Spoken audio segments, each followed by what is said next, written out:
Start করব। Hello, ma'am আরেক minute ma'am.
হুম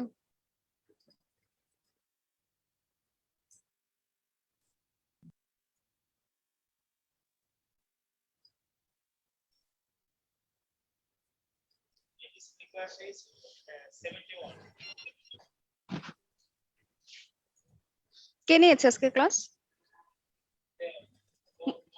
মুইন ভাই। এরপরে ক্লাস কার? ইএনটি এই, ম্যাম, ইএনটি ক্লাস হবে।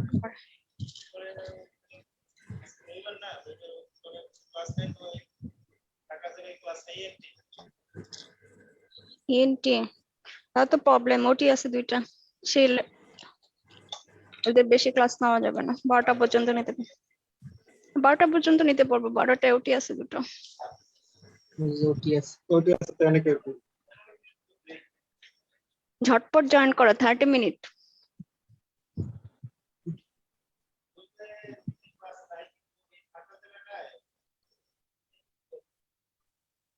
ফাঁকা জায়গায় ইন্টি কেন না? ইন্টির ক্লাস কবে?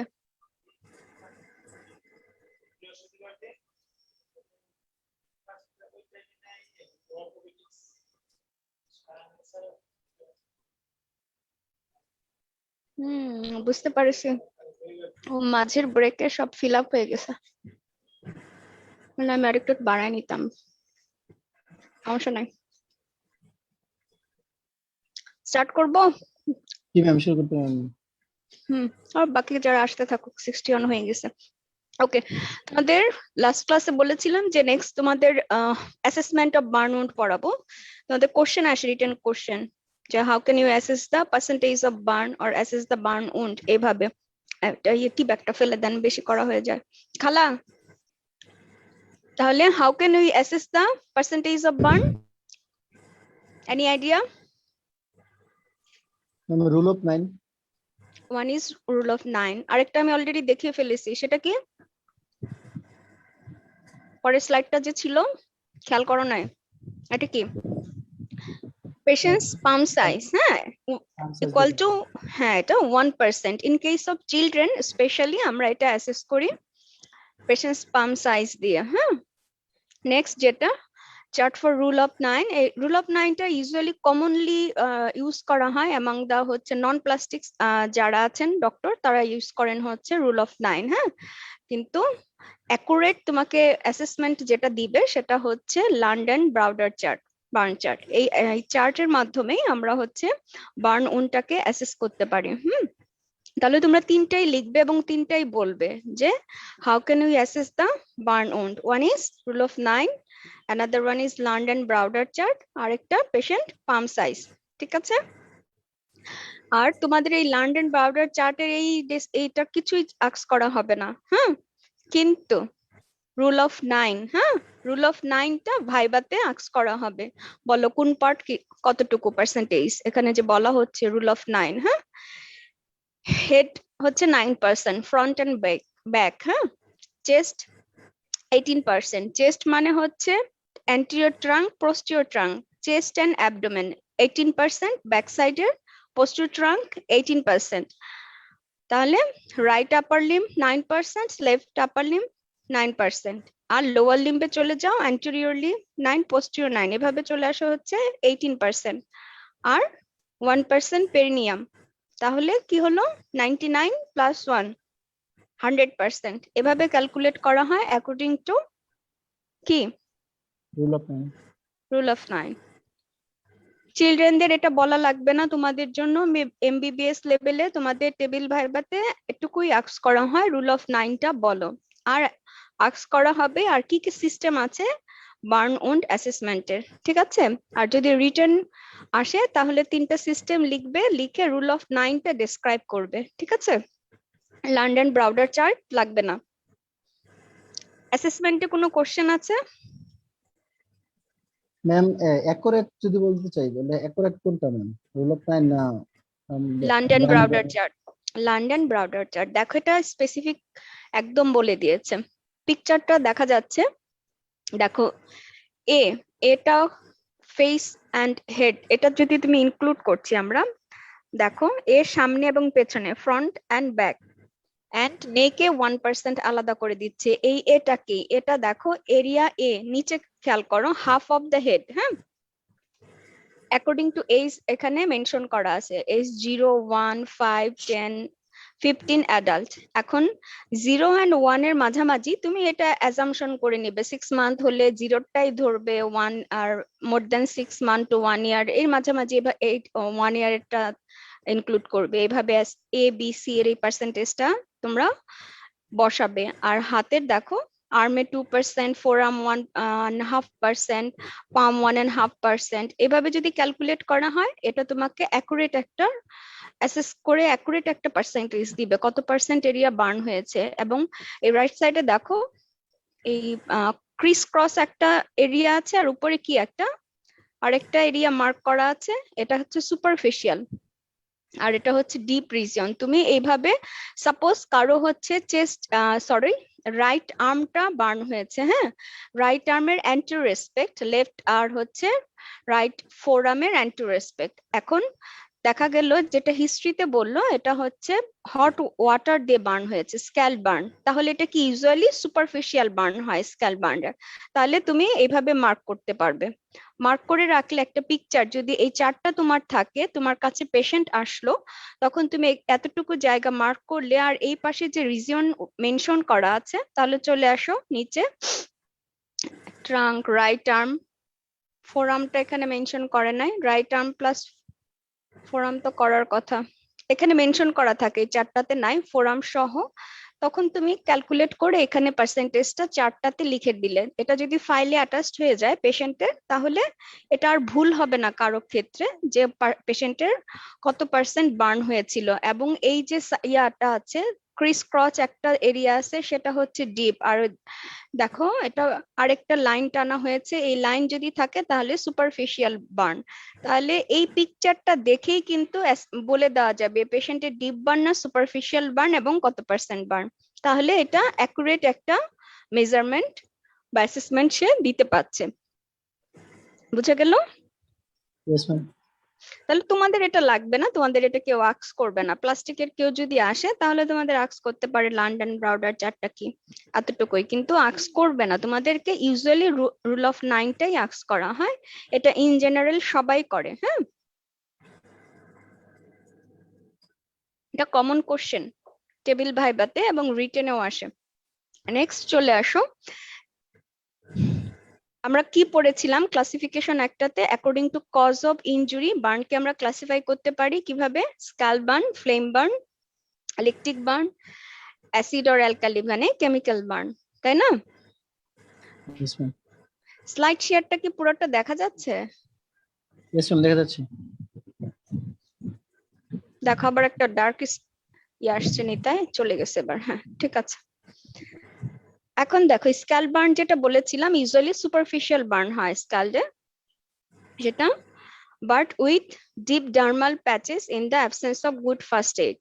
এখন সুপারফিশিয়াল বার্নটাও ডিপ বার্নে কনভার্ট হতে পারে। কখন হবে এটা? যখন না দেখা যাচ্ছে পেশেন্টের উন্ড ম্যানেজমেন্টটা ভালো যদি না হয়, ইনিশিয়ালি তার যদি ফার্স্ট এড, দেখো ফ্লুইড বলা হয় কি, বার্নের পরে বলা হয়েছিল ইমিডিয়েটলি পানি পোর করতে হবে, মানে ওয়াটার পোর করতে হবে অ্যাটলিস্ট 20 to 30 মিনিট। তারপরে তার ফার্স্ট এইড আমরা বার্ন উন্ড ড্রেসিং বলবো, নেক্সট সেই উন্ড ড্রেসিং হবে, এবং হচ্ছে তোমাকে ফ্লুইড ম্যানেজমেন্টটা ঠিক মতো করতে হবে। তাহলে যে ফার্স্ট এইডটা যদি ঠিক মতো না হয়, ইনিশিয়াল ম্যানেজমেন্টটা যদি তোমার পেশেন্ট না পায়, রিসিভ না করে, তখন তোমাদের এই সুপারফিশিয়াল বার্নটা ডিপ বার্নে কনভার্ট হতে পারে। ঠিক আছে, ডিপ বার্ন মানে একদম ফুল থিকনেস না, উইথ ডিপ ডার্মাল বার্ন পর্যন্ত হতে পারে। ঠিক আছে, next one is flame burn. Flame বার্নটা mixed deep dermal and full thickness. Usually এটাতে ফ্লেম বার্নে ইউজুয়ালি কম্বিনেশন থাকে, আমরা বলতে পারি না এটা অনলি সুপারফিশিয়াল, অনলি ডিপ। কখনো কখনো দেখা যায় সুপারফিশিয়াল বার্ন হয়, কখনো ম্যাক্সিমামই হচ্ছে মানে মিক্স টাইপ অফ বার্ন থাকে, superficial and deep dermal. Acid or alkali usually full thickness burn. Anti-electric burn always full thickness. Electric burn always full thickness burn. Electric বার্নের 1% হলেও পেশেন্ট হসপিটালাইজ করতে হবে।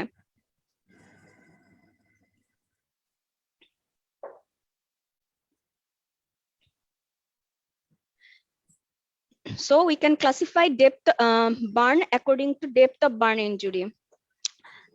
So classification 1 is epidermal or superficial burn. Type 2 or superficial dermal burn, deep dermal burn, or full thickness burn. তোমরা আরেকটা classification পড়ে থাকো, first degree, second degree, third degree and fourth degree burn. ঠিক আছে, same epidermal আর superficial burn, superficial dermal burn, deep dermal burn. তাহলে তুমি আমরা যদি এপিডার্মিসের মানে বার্নের সরি স্কিনের লেয়ার মনে রাখি, এপিডার্মিস এন্ড ডার্মিস, তাহলে সুপারফিশিয়াল বার্নটা ইউজুয়ালি এপিডার্মাল বার্ন, মানে অনলি ইনভলভ হচ্ছে এপিডার্মিসে। আর সুপারফিশিয়াল ডার্মাল মানে epidermis plus part of dermis. ডার্মিসের কয়টা লেয়ার বলেছিলাম ম্যাম? টু লেয়ার, কি কি বলো? Ma'am papillary and reticular. Reticular dermal. Which one is superficial and which one is deep? Superficial ma'am, papillary dermis. তাহলে সুপারফিশিয়াল ডার্মাল বার্নে কোন লেয়ার পর্যন্ত ইনভলভমেন্ট হবে? Papillary dermis পর্যন্ত।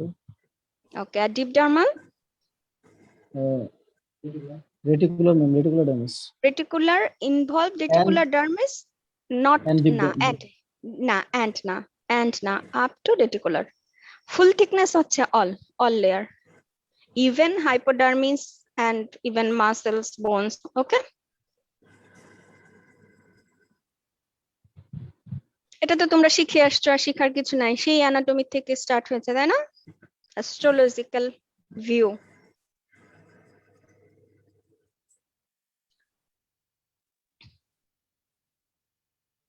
What type of burn?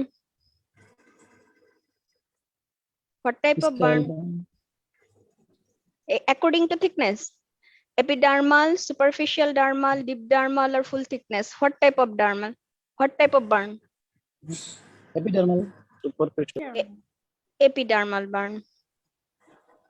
তাহলে সুপারফিশিয়াল এপিডার্মাল আর superficial partial থিকনেসে চলে আসে। দেখো এখানে ক্যারেক্টারিস্টিক্স গুলা কি? Blistering and or loss of epithelium, underlying dermis is pink and moist, capillary return is clearly visible when blenched, and pinprick sensation is normal. তাহলে এই ক্যারেক্টারিস্টিক্স যদি আমরা পাই তখন আমরা বলবো superficial partial thickness burn.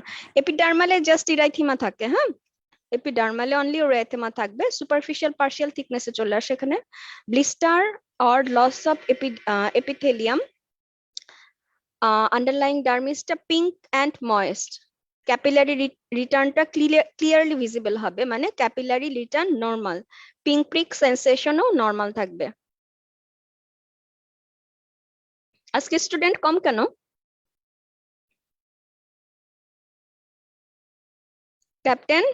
Captain কে? হাসিব ক্যাপ্টেন কে? জি ম্যাম। আজকে স্টুডেন্ট কম কেন? আরেকজন কে? ম্যাম সবাই ছিল ম্যাম, কাঞ্জিয়ার ক্লাস দেরিতে হয়েছে তো ম্যাম, ডিসকানেক্টেড হয়ে গেছে। না, মেডিসিন ক্লাসে ওনাকে কম ছিল, নিতাই বললো।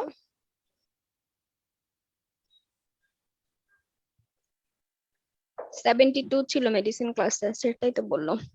এখানে কোনো কোশ্চেন? Superficial partial thickness. এখন তুমি যদি অ্যানাটমিটা মনে রাখো, থিকনেস মনে রাখো, তাহলে তোমাকে মনে রাখাটা খুব ইজি হবে। মানে according to thickness of burn পিকচারের সাথে মিলে যায় যে ক্যারেক্টার গুলা বলা হলে। এখানে ব্লিস্টারটা নাই, ব্লিস্টার তো তোমরা জানোই বাংলায় ফোস্কা। হুম, মিলে যাচ্ছে? Yes, ma'am. দেখো, লস অফ এপিডার্মিস, এই যে লেয়ারটা উঠে চলে আসছে, দিস ইজ এপিডার্মিস। কি বলা হয়েছিল? ডার্মিসটা কি রকম হবে দেখতে? এটা পিঙ্ক কালার এন্ড ময়েস্ট থাকবে, পিঙ্ক এন্ড ময়েস্ট। আর দুইটা ক্যারেক্টারিস্টিক যেটা পিকচার দেখে বোঝা যাবে না, কি ছিল? আর দুটো ক্যারেক্টারিস্টিক, আর দুইটা ক্যারেক্টার কি কি দেখলাম? মাত্রই তো পড়লা, ভুলে গেছো? বলো।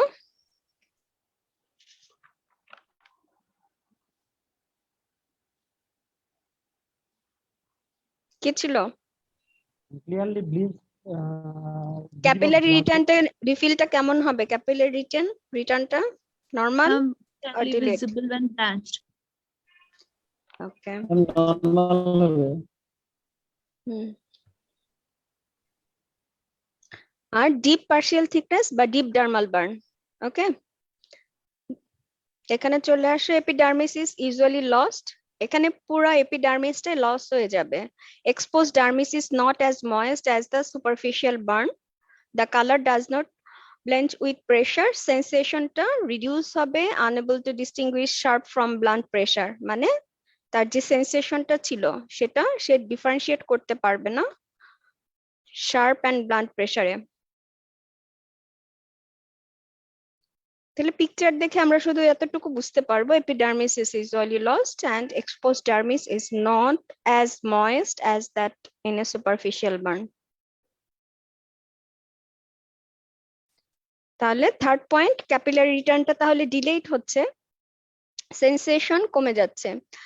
Which one is painful, superficial burn or deep burn? Superficial burn. Why? Superficial nerve থাকে, নার্ভে সেন্সেশন। ম্যাম না, নার্ভস থাকে, নার্ভের কি থাকে? নার্ভ এন্ডিংস থাকে। নার্ভ এন্ডিংস থাকে, কিছু রিসিপ্টর আছে তাই না, সেখান Nerve থেকে। ending. হ্যাঁ, নার্ভ এন্ডিং এর সেখানে, এই জন্য পেইন সেন্সেশনটা বা পেইন ফিলিংসটা বেশি হয় in case of superficial burn then deep burn. তাহলে পিকচার দেখে বোঝা যাচ্ছে আগেরটাই কি ছিল। এ দেখো, এই পিকচারে দেখা যাচ্ছে তোমার পুরোটাই কি হয়েছে, এপিডার্মিস লস্ট, তাই না? আর পিঙ্ক নাই, এবং ময়েসটা কি বলা হয়েছিল আগেরটাতে স্লাইডে? ময়েস্ট কি থাকবে? Dermis is not as moist as superficial burn.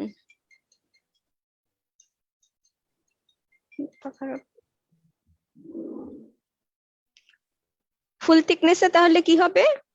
Epidermis and dermis কি হবে? destroyed হবে, তাই তো? whole of the dermis is destroyed in case of full thickness burn. R appearance হবে, they have hard and leathery feel and there is no capillary return and thrombus vessels can be seen under the skin. These burns are completely anesthetized, মানে painless. হলো? যত superficial তত pink radish colourful, আর যত deep হচ্ছে burn তত কি হচ্ছে?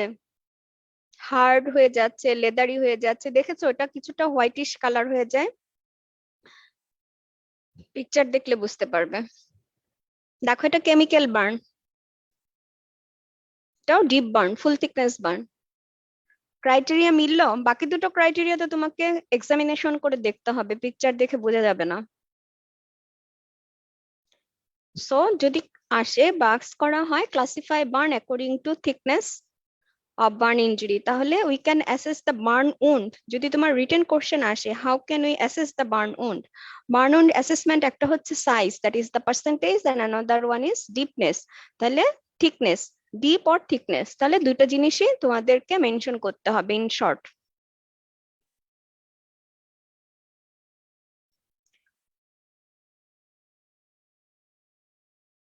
It's also full thickness or deep burn, যেটা বলতে পারো full thickness burn, electric burn.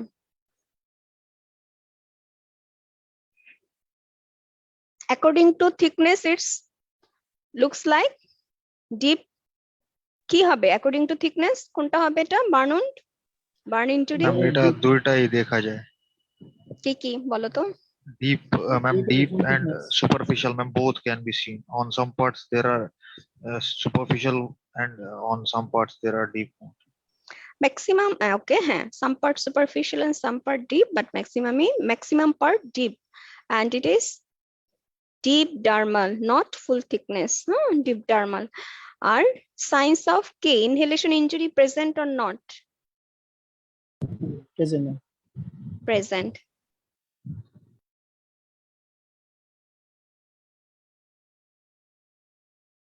Next চলে আসছে ইনভেস্টিগেশনে। এক্সরে টেক্সরে তোমাদের লাগবে না এক্ষেত্রে। আমরা ইউজুয়ালি এটিএলএস গাইডলাইনে আমরা কি বলি যে একটা ইমার্জেন্সি একটা আমরা কি করব, blood grouping and cross matching করব যখন তোমার আইভি ক্যানুলা ইনসার্ট করা হচ্ছে, তখনই ব্লাড ড্র করা হবে and blood sent for blood grouping and cross matching and others, some investigations, routine investigations, CVC, RBS, serum electrolytes. Are in case of inhalation burn or inhalation injury on respiratory burn suspected, তখন আমরা কি করি? ABG করি। ঠিক আছে, এর চেয়ে বেশি তোমাদের এখানে ইনভেস্টিগেশন লাগবে না। নেক্সট চলে আসি important point, that is fluid management.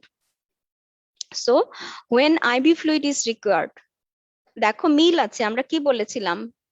Patient any percentage of burn more than 15% of burn, patient need hospitalization. When patient need hospitalization in this criteria, দেখো then required fluid management, মানে need IV fluid.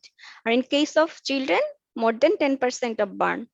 আর মনে রাখতে হবে না, এতটুকুই মনে রাখো, in case of adult more than 15% of burn needs fluid support or fluid management, and in case of children more than 10% require fluid management. And usually orally আমরা fluid দেই, যেটা oral fluid advise করি must contain salt.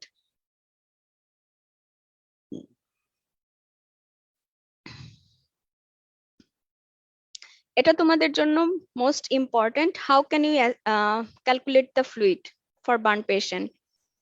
We can calculate fluid by Parkland formula. Parkland formulaটা কি? অথবা তোমাদের question আসে first 24 hours fluid management. Common question, first 24 hour fluid management in case of burn patient. একটা scenario দিয়ে একটা steam দিয়ে দিবে এটা। How can we calculate? So we can calculate with a Parkland formula, that is 4 ml per kg body weight per percentage of burn. তাহলে কারো যদি body weight থাকে 60 এবং তার পার্সেন্টেজ অফ বার্ন থাকে 40, তাহলে কি রকম হবে বলো তো? ফ্লুইড কতটুকু আসবে? Equal to ml, ml A convert করছি আমরা। 4 ml ইনটু 4 ইনটু কেজি পার কেজি বডি ওয়েট, তাহলে 4 ইনটু বডি ওয়েট কত বলেছে? 60 ইনটু পার্সেন্টেজ অফ বার্ন কত? 40। ক্যালকুলেট করো। 40 কত আসলো ফ্লুইড? 40 ইনটু 60 ইনটু 4,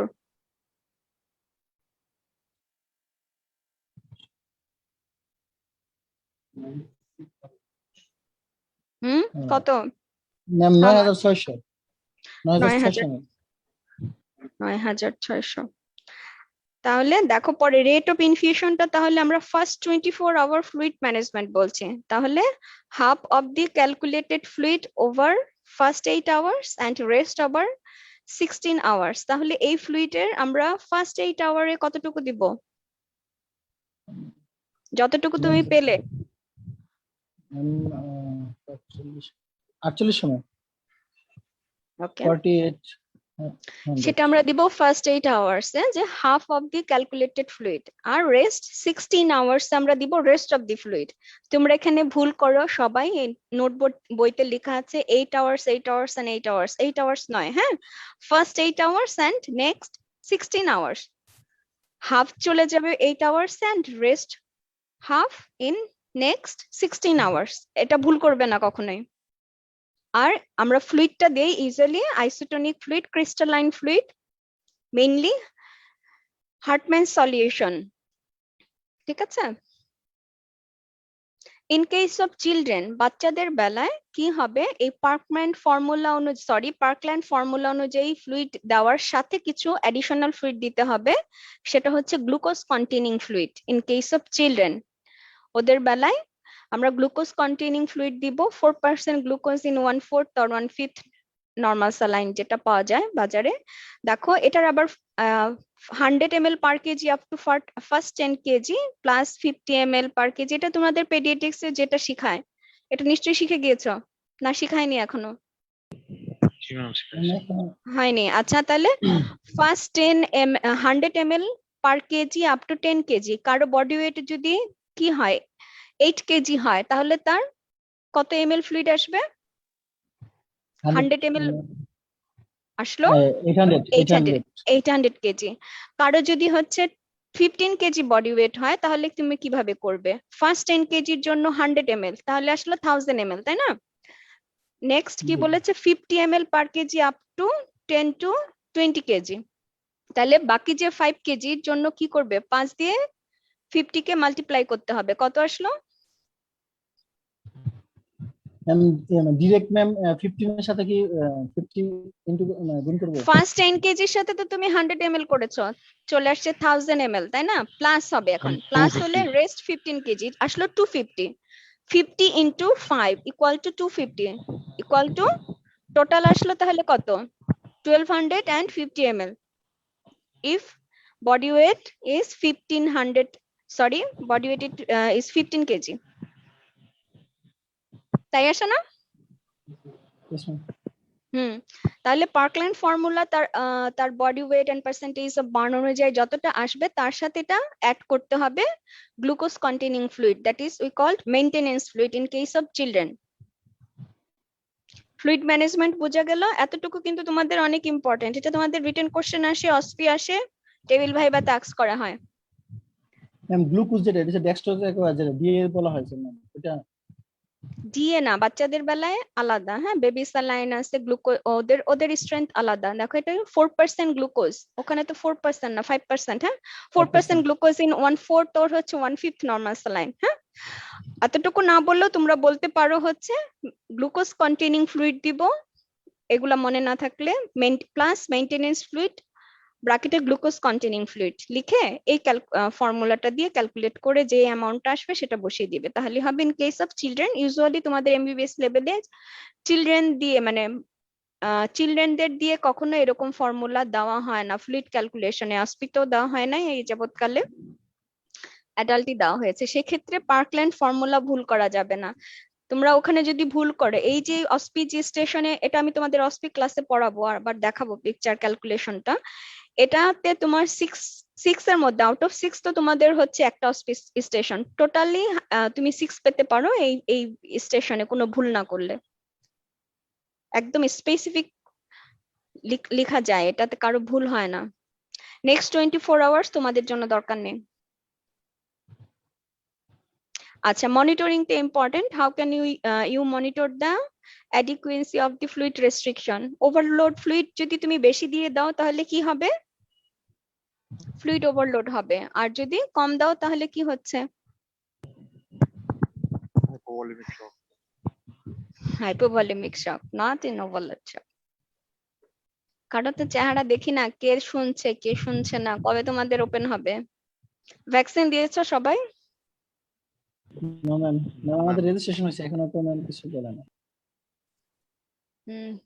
কত মানুষ তো ভ্যাকসিন দিয়ে ফেলছে, তোমরা দাওনি কোনোভাবেই? কেউ ড্রাইভার হয়ে দিয়েছে, কেউ দিনমজুর হয়ে দিয়েছে। এনিওয়ে, অনেক জুনিয়র মানে বিলো 40 পিপল ভ্যাকসিন দিয়ে দিয়েছে, আদার্স অপশন দিয়ে।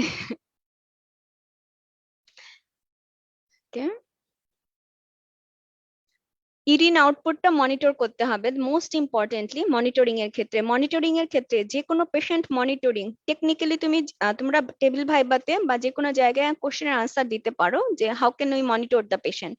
মনিটরের জন্য তোমাদের কি করতে হবে, first is consciousness level, pulse, blood pressure, temperature, আর কি রেসপিরেটরি রেট, এটা বাদ পড়েছে, আর urine output.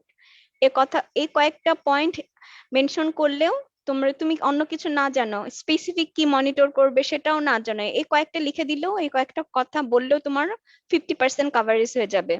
Pulse, blood pressure, respiratory rate, temperature, urinary output. So normal urinary output in case of adult 0.5 ml per kg per hour.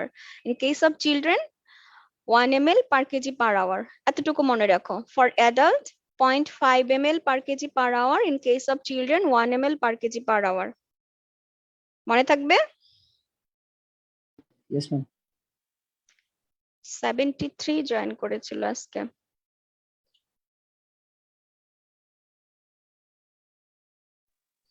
দেখো, monitoring of burn patient, pulse, respiratory rate, normal blood pressure, urinary output. Temperature, অবশ্যই টেম্পারেচারটা miss হয়েছে।